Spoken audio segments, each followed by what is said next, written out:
Après les États-Unis, les Britanniques, la France et même les Allemands, ça y est, le Danemark a ouvert le feu en mer Rouge, mais ça ne s'est pas tout à fait passé comme prévu d'un point de vue médiatique.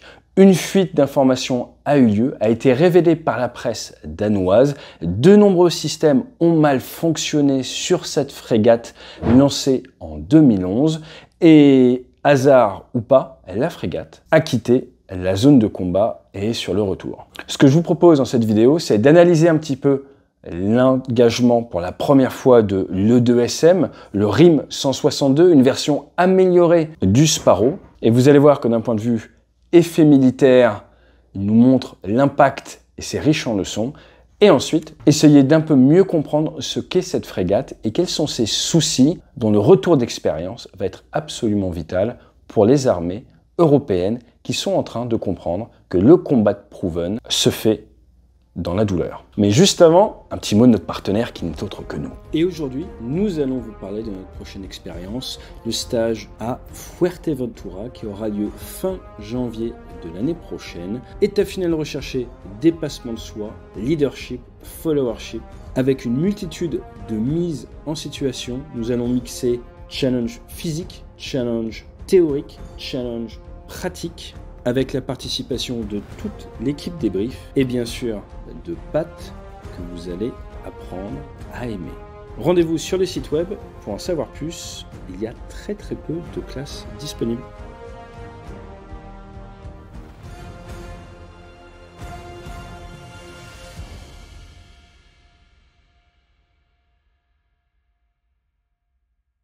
Alors juste avant, le Danemark, c'est 5,9 millions d'habitants. C'est 42 924 km² pour le Danemark métropolitain et c'est 443 îles. Si on regarde, le Danemark, c'est également les îles Féroé, mais également le Groenland, ce qui vous amène à une superficie totale absolument énorme de 2,2 millions de km².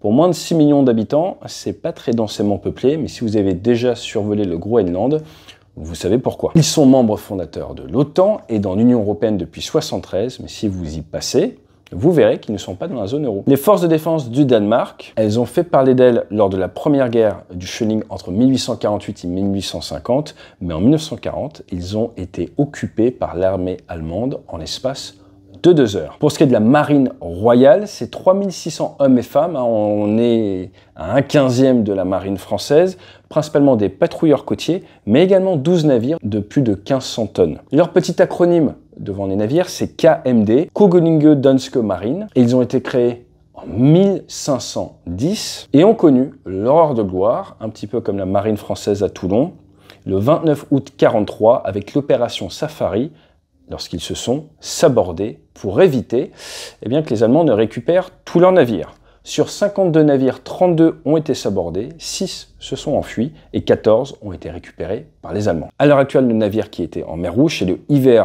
Utenfeld, lancé opérationnel vraiment en 2012, 6645 tonnes, on est sur de la frégate de premier rang comme on dit en France, avec du Smartel de chez Thales en radar, de la part également, et son petit nom, il le doit ce navire à un officier danois du XVIIe siècle. Déployé le 29 janvier dernier, ensuite il a rejoint l'opération Aspic, le bouclier grec, protection des navires et des intérêts européens en mer Rouge face à Ansarallah, que l'on appelle dans la presse les Houthis. Ce navire est beaucoup mieux équipé que nos frégates de premier rang, avec 32 VLS, des lanceurs verticaux qui peuvent accueillir des SM-2 de fabrication américaine, et 12 lanceurs pour 24 RIM 162, les EESM, qui ont connu leur baptême du feu il y a quelques jours seulement. À savoir également qu'ils ont fait le choix d'avoir 2 autos 76 mm, mais qu'ils n'en sont pas très contents au vu des fuites dans la presse. Car c'est un message que le commandant du navire, le commandant Lund, a envoyé à son état-major qui a fuité dans la presse locale et qui a fait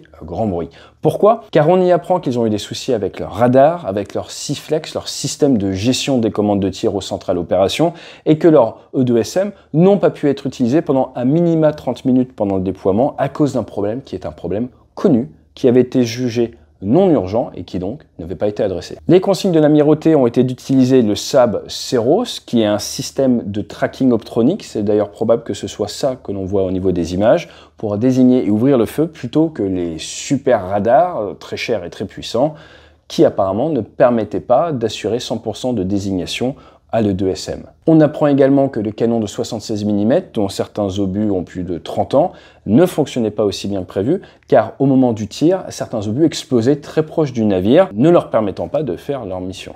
Alors tout ça n'est pas sans nous rappeler les déboires de la Type 124 Saxon allemande. Je vous rappelle, ils ont ouvert le feu avec des SM-2 contre un drone américain qui n'avait pas allumé son transpondeur, qui avait été mal identifié par les Allemands, et heureusement, pour la première ouverture du feu de la Kriegsmarine depuis la Seconde Guerre mondiale, ils avaient loupé la cible, qui était le drone américain, apparemment à cause de problèmes techniques. Petite histoire supplémentaire sur la Type 124, ils se sont rendus compte, après coup, que les missiles SM-2 étaient dans une version qui n'est plus fabriquée et que la Type 124 devrait être retirée après avoir tiré tous ces missiles, car ils ne peuvent pas refabriquer ce type de missile. Non, je ne sais plus quoi vous dire. Vous voyez, c'est pas si mal géré que ça en France au final. Toujours est-il, cette vidéo nous montre le central opération, tout le monde est très excité. Le preneur d'image n'a pas l'air d'être un vidéaste professionnel, mais elle est très riche. Pourquoi? Car on voit système optique de traquage, on voit la cible qui est interceptée, mais vraiment ce qui m'intéresse, c'est de voir en fait la faible charge militaire qui amène à la destruction du drone.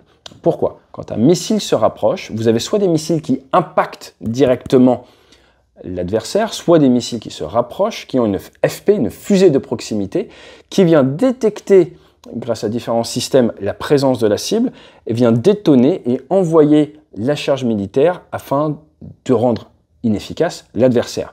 Et là, vous voyez bien sur la deuxième frappe que c'est un bout d'aile droite du drone qui s'est trouvé cassé. Pourquoi est-ce que c'est intéressant? Car vous voyez que sur un petit drone, l'impact physique n'est pas énorme. On voit que ce drone continue de voler encore un petit peu. Et ça permet de bien adresser un point qui est que le PK, la probabilité de tuer une cible, n'est pas de 100% avec de l'armement comme ça de défense anti-aérien. Et on voit bien que si la cible avait été beaucoup plus grosse, peut-être que l'impact, l'effet militaire n'aurait pas été suffisant pour rendre hors d'état de combat rapidement la cible. Imaginez, c'est un avion de 30 tonnes, un avion de combat, un type un peu soviétique, qui se prend cette charge militaire avec cette explosion à distance. Est-ce que ça l'aurait vraiment incapacité? La question est ouverte. Généralement, on part du principe qu'après un impact, il faut plusieurs dizaines de secondes pour que l'adversaire soit incapacité. Et je trouve que cette vidéo, partagée par les Danois, nous montre justement toute la difficulté d'abattre une cible et d'avoir de hautes probabilités de réussir la mission. C'est pour ça, par exemple, que les missiles Patriot sont souvent tirés par paire. Comme ça, vous augmentez le PK, la probabilité de mettre hors d'état de nuire votre adversaire. Et ça peut également vous permettre de mieux comprendre certaines images que l'on voit, notamment en Ukraine, avec des avions qui tombent du ciel. Suite à l'explosion d'une fusée de proximité, vous pouvez perdre un morceau de l'avion, vous pouvez être endommagé, mais vous n'allez pas, comme dans les films américains, voir une gigantesque explosion et des petits morceaux qui redescendent au sol. Donc cette vidéo nous permet de bien voir l'impact d'une charge militaire assez restreinte sur un aéronef en vol, mais amène à se questionner sur son efficacité sur un aéronef beaucoup plus conséquent, beaucoup plus massif. Dans tous les cas, point encore important au sujet de la communication dans la période de guerre hybride dans laquelle nous vivons actuellement. Pourquoi sortir ce genre de retour d'expérience qui normalement est classifié sur les soucis du 76 mm, sur les soucis des E2SM? C'est excellent que les armées européennes puissent se construire un retour d'expérience. On voit bien le choc du combat. Et dans les armées qui n'ont pas beaucoup de profondeur, c'est important de pouvoir passer combat de proven et réduire tous ces problèmes avant peut-être un jour un combat de haute intensité. C'est un avantage que nous avons sur d'autres nations plus à l'est qui à l'heure actuelle grandissent leur flotte mais n'ont pas encore l'occasion de tester au combat leur matériel. On voit que plus la technologie est avancée, plus c'est compliqué et plus le risque de bug est accru. Mais on voit également que cette ambiance de surcommunication, généralement à des fins de buzz, à des fins de visibilité, à des fins de clics, ne fait que nuire à la crédibilité de notre dissuasion conventionnelle. Il ne faudra pas s'étonner si dans les mois ou les années qui viennent, les États décident de changer un petit peu de ton vis-à-vis de tous ces fuites vers le grand public. N'hésitez pas à vous abonner. Demain, rendez-vous sur la chaîne. On vous sort une vidéo sur la Pologne. Vous l'avez demandé, on vous l'a préparé. Ça devrait vous plaire. Est-ce que la Pologne est à l'heure actuelle la plus grande armée de l'Europe? Est-elle en train de monter en puissance? Est-elle prête déjà dès à présent? Ou est-ce qu'il va falloir attendre une dizaine d'années? Réponse demain sur la chaîne. À très bientôt. Fly safe. Break! I got no turn left, Chris! Control the shot! No, straight!